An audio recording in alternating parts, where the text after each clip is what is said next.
আসসালামু আলাইকুম everyone, welcome to T Intelligence. আশা করি তোমরা সবাই অনেক ভালো আছো এবং সুস্থ আছো। আজকে আমরা একটি অনেক অনেক গুরুত্বপূর্ণ বিষয় নিয়ে কথা বলবো, সেটা হচ্ছে টাইপস অফ কার্ভস। মানে আমরা যখন এসএফডি এবং বিএম ডায়াগ্রাম ড্র করি তখন কিন্তু আমাদেরকে কার্ভটা ড্র করতে হয়, কারণ আমরা জানি যখন আমরা একটা রেক্ট্যাঙ্গেলকে ইন্টিগ্রেশন করি তখন আমরা একটা ইনক্লাইন লাইন পাই, এবং ওই ইনক্লাইন লাইনকে যখন আবার ইন্টিগ্রেশন করে আমরা ডায়াগ্রাম ড্র করতে যাই তখন অবশ্যই আমরা কি পাবো? কার্ভ পাবো। সো এই কার্ভগুলোকে কিভাবে ড্র করতে হয় আজকে আমরা সেই জিনিসটাই শেখার চেষ্টা করব। সো ফার্স্টেই দেখতে পাচ্ছ যে ফার্স্টেই একটা ট্রায়াঙ্গেল দেয়া আছে, এবং ট্রায়াঙ্গেলের ক্ষেত্রে কি বলা আছে, ফার্স্টের পয়েন্টটা ইনক্রিজিং। সো সবগুলো কার্ভের ক্ষেত্রে আমরা বা কার্ভ ড্র করার ক্ষেত্রে আমরা দুইটা জিনিস চিন্তা করব। সবার প্রথম জিনিস হচ্ছে সেটা কোথায় আছে, দ্যাট মিনস সেটা ওয়াই এক্সিসের কোন সাইডে আছে, পজিটিভ সাইডে নাকি নেগেটিভ সাইডে। এবং সেকেন্ড জিনিসটা আমরা যেটা চিন্তা করব, যদি আমাদের এখানে লোড দেয়া থাকে, আই মিন ইউভিএল দেয়া থাকে, তাহলে সেটা কি positive UVL, I mean upward, এবং negative UVL, I mean downward. So এই জিনিসগুলো আমাদেরকে চিন্তা করতে হবে। যদি আমরা এই জিনিসগুলো চিন্তা করতে পারি দেন আমরা খুব সহজে আসলে ডায়াগ্রামটা ড্র করতে পারবো। সো চলো শুরু করি। তো সবার ফার্স্টে দেখতে পাচ্ছ যে এটাকে আমরা বলছি ইনক্রিজিং বলার কারণ কি, এটা দেখো, এটা যদি আমার এক্স এক্সিস হয়, এটা যদি আমার ওয়াই এক্সিস হয়, এই যে পুরা যে ভ্যালুটা বা ট্রায়াঙ্গেলটা এটা আছে হলো ওয়াই এক্সিস এর পজিটিভ সাইডে। কোথায় আছে বলো? ওয়াই এক্সিস এর পজিটিভ সাইডে। দ্যাটস ওয়াই তো প্রথম আইটা এসেছে এটা ইনক্রিজিং বলছি আমরা। সেকেন্ড আইটা এসেছে কি ইনক্রিজিং, এটা এসেছে দেখো প্রত্যেকটা পয়েন্টে এখানে দেখো যত সে সামনে আগাচ্ছে এক্স এক্সিস এর দিকে তখন তার ওয়াই এক্সিস এর ভ্যালুটা কি হচ্ছে? বাড়ছে। সো প্রথম আইটা দিয়ে বোঝাচ্ছে হলো আমার এটা ওয়াই এক্সিস এর কোন সাইডে আছে, পজিটিভ সাইডে নাকি নেগেটিভ সাইডে। সেকেন্ড যে আইটা সেটা দিয়ে আমাকে বোঝাচ্ছে এর ওয়াই এক্সিস এর সাথে এর যে রিলেশনটা বা এর যে ভ্যালুটা আস্তে আস্তে বাড়ছে কি কমছে। এখানে দেখতে পাচ্ছি যে ওয়াই এক্সিস এর ভ্যালুটা প্রতিনিয়ত বাড়ছে। সো তাই আমরা এটাকে বলি ইনক্রিজিং বা আই কার্ভ।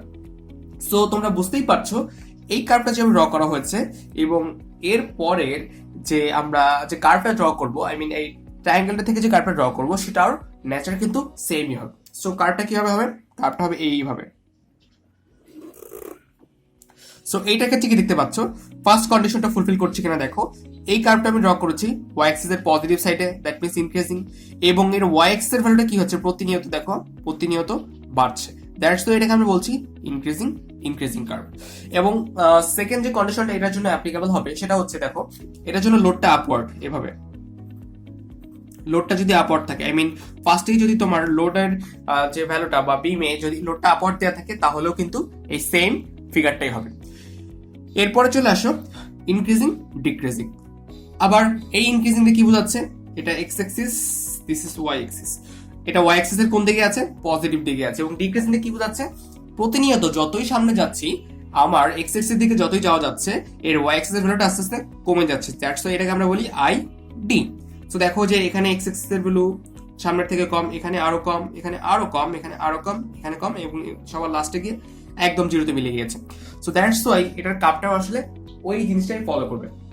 সো এটার কার্ভটা এইভাবে হয়।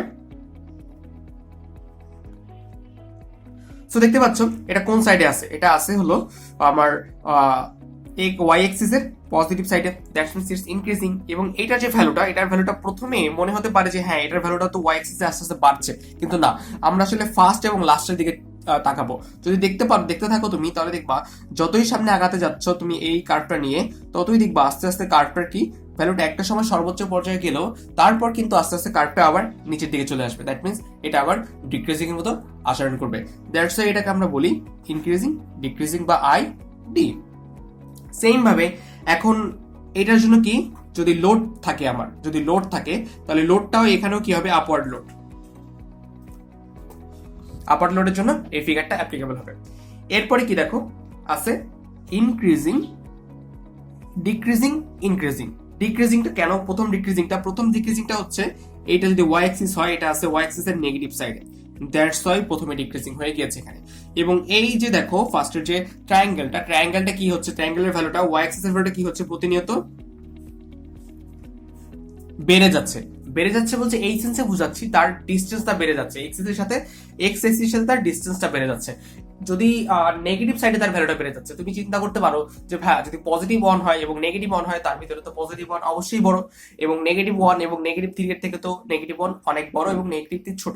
সো আমরা এখানে ওই পজিটিভ নেগেটিভ চিন্তা করছি না, আমরা এখানে চিন্তা করছি হলো এক্সিস থেকে আসলে কতটা ডিস্টেন্স সে যাচ্ছে। তো দেখতে পাচ্ছি এক্সিস থেকে সে আস্তে আস্তে কি হচ্ছে, তার ডিস্টেন্সটা সে বেড়েই যাচ্ছে। সো দ্যাটস ওয়াই এটাকে আমরা বলি ডিক্রিজিং ইনক্রিজিং। প্রথম যেটা হচ্ছে এটা ওয়াই অ্যাক্সিস এর নেগেটিভ সাইডে, তাই পরের আইটা হবে এর এক্সিস এর সাথে এক্স এক্সিস এর সাথে ওয়াই অ্যাক্সিস এর ডিসটেন্স সেটা প্রতিনিয়ত বাড়ছে।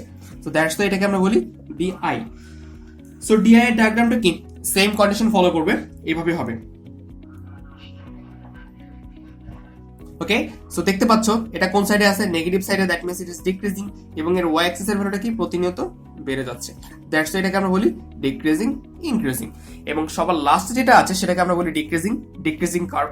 ডিক্রিজিং কার্ভটা কিভাবে হয়, ডিক্রিজিং কার্ভটার ক্ষেত্রে কি দেখো, সবার ফার্স্ট এটা কোথায় আছে, এটা আছে হলো ওয়াই অ্যাক্সিস এর নেগেটিভ সাইডে, দ্যাটস ওয়াই এটা প্রথম ডিটা আসলো।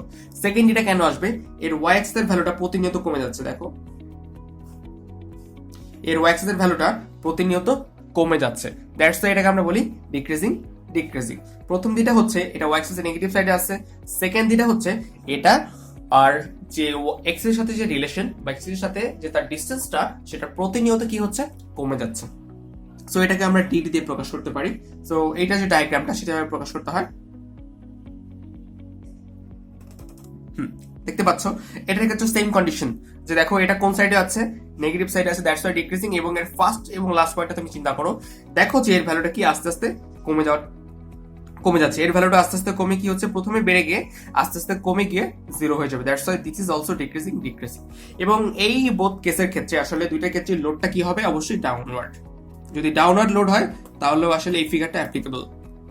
এবং অনেক সময় তোমরা দেখতে পাবা যে আসলে এই ফিগারটাকে মিরর করে যদি এই সাইডে থাকে, বা এই ফিগারটা মিরর করে যদি এই সাইডে থাকে এবং লোডটা যদি ডাউনওয়ার্ড থাকে, দেন কিন্তু আসলে তুমি এই ফিগারটাই কনসিডার করবা। বা এই ফিগারটাই যদি ট্রায়াঙ্গেল যদি এইভাবে থাকে, সামহাউ ট্রায়াঙ্গেলটা ধরো এই পাশ থেকে এইভাবে আছে, এই পাশ থেকে এইভাবে আছে, দেন আসলে সেম জিনিসটাই হবে, এই ফিগারটাই হবে যদি লোডটা ডাউনওয়ার্ড থাকে তখন। বা যদি লোড ডাউনওয়ার্ড না থাকে, আপওয়ার্ড থাকে, দেন কিন্তু আবার আমরা এই যে এটাকে ইনক্রিজিং ডিক্রিজিং হিসাবে চিন্তা করবো। সো বেসিক্যালি এটাই ছিল যে আসলে একটা কার্ভগুলোকে ড্র করতে হয়। এবার চলো এই কার্ভগুলো যে ড্র করলাম এগুলোর এরিয়া আমরা একটু বের করার চেষ্টা করি, এগুলোর এরিয়া কিভাবে বের করতে হয়। So area of the parabola, আমরা আসলে এটা জানি যে আসলে এরিয়ার প্যারাবোলাটা কি, তারপর আমি আসলে তোমাদের মেমোরি রিফ্রেশ করার জন্য এটা আবার আরেকবার একটু বুঝিয়ে দিই। সো যখন সেটা লার্জার পার্ট, অর্থাৎ যে প্যারাবোলার যে মোটা যে সাইডটা আছে, সোজা বাংলায় বললে মোটা যে সাইডটা আছে, সেই সাইডটা যদি আসলে কভার করে বা সেই সাইডটা যদি আমার এখানে কাজে লাগাতে হয়, দেখো এই প্যারাবোলার ক্ষেত্রে তুমি দেখতে পাবে যে এইখানে এইটার ক্ষেত্রে কিন্তু কি হচ্ছে, মোটা সাইডটাকে আমাদের কাজে লাগাতে হচ্ছে, বাট এইটার ক্ষেত্রে কি যে স্মলার যে সাইডটা সেটা কি আমাদের কাজে লাগাতে হচ্ছে আমাদের এরিয়া হিসাবে। সো সেটা যদি হয় তাহলে এই যে মোটা সাইডটার জন্য আমাদের যে এরিয়া সেটা আমরা পাবো 2/3 BH। এবং যে এই যদি স্মলার সাইডটা যদি কভার করে, সে সোজা কথা যদি স্মল সাইডটা কভার করে, তার জন্য আমরা এরিয়াটা পাবো, এরিয়া ইকুয়াল টু হচ্ছে 1/3 BH। ওকে, এরপরে আসি সবচেয়ে ইম্পর্টেন্ট, বলবো না বাট এটা খুবই ইম্পর্টেন্ট, খুবই কনফিউজিং জিনিস। এটা নিয়ে কনফিউজড হয় নাই বা স্টেপ এমনি করে গিয়েছে, আসলে খুব খুঁজে পাওয়া আসলে খুবই মুশকিল। সো আর একটা কাজ হতে পারে, সেটা কি যখন আমরা ধরো তুমি চিন্তা করো একটা বিমের ভিতরে তোমার বিমের ডায়াগ্রামের ভিতরেই তোমার কি আছে, একটা ইউভিএল দেয়া আছে। সো কি হবে, সেটা একটা চান্স থাকে এসএফডি ডায়াগ্রামে সেটা তার এক্সিসটাকে ইন্টারসেক্ট করে যেতে পারে।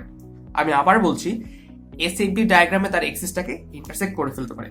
মানে ধরো এরকম একটা বিম আছে এবং এখানে জুড়ে একটা এই দিস কাইন্ড অফ ট্রায়াঙ্গুলার একটা লোড আছে। সো যখন তুমি এটার এসিপি ডায়াগ্রাম ড্র করবে তখন এটা কি করতে পারে, এটা তার এক্সিসটাকে ইন্টারসেক্ট করে যেতে পারে। তো সেই ক্ষেত্রে আসলে একটু ঝামেলা হয়ে যায়। ধরো আমি চিন্তা করলাম যে আমি আসলে এখানে কোনো ম্যাথের এক্সাম্পল দিয়ে করাচ্ছি না, নর্মালি বোঝানোর চেষ্টা করছি। তো ধরো এই যে পয়েন্ট, এটা এ পয়েন্ট, এটা বি পয়েন্ট, এটা সি পয়েন্ট, সে সি পয়েন্টে ইন্টারসেক্ট করে চলে গেল এক্সিসটাকে।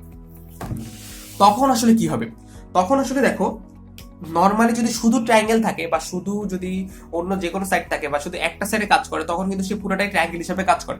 বাট যখন সে এক্সিসটাকে ইন্টারসেক্ট করে যাচ্ছে, তখন তুমি দেখো এই পাশ থেকে তুমি যদি দেখো এ থেকে সি পর্যন্ত তুমি দেখো, তুমি এটাকে একটা ট্রায়াঙ্গেল দেখবে।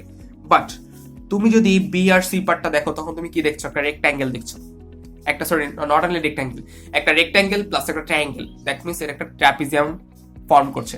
সো তার কারণেই এই ট্র্যাপিজিয়ামটাকে যদি তুমি করতে চাও, ট্র্যাপিজিয়ামটার তুমি নর্মালি চিন্তা করো যে একটা নর্মাল ট্রায়াঙ্গেলের জন্য যে ফর্মুলা, ট্র্যাপিজিয়ামের জন্য ফর্মুলা অবশ্যই সেম হবে না। সো দ্যাটস ওয়াই এই যে স্মলার সাইডটার ভ্যালুটা তখন চেঞ্জ হয়ে যাবে। স্মলার সাইডটা যেহেতু যদি আমার ট্র্যাপিজিয়াম যায়, তখন স্মলার সাইডটার জন্য আমার ফর্মুলা হবে 1/2.2 BH, এবং যে লার্জার পার্ট ছিল সেটা আগের মতোই 2/3 BH থেকে যাবে। অর্থাৎ স্মলার সাইডটার ফর্মুলা আমার হবে 1/2.2 BH। সো আশা করি তোমরা সবাই এগুলো বুঝতে পেরেছো। যদি এই জিনিসগুলো নিয়ে তোমাদের কোনো ডাউট থাকে, তোমরা অবশ্যই আমাদেরকে কমেন্ট সেকশনে জানিয়ে দেবে। ধন্যবাদ সবাইকে, সবাই ভালো থেকো, সুস্থ থেকো, আসসালামু আলাইকুম।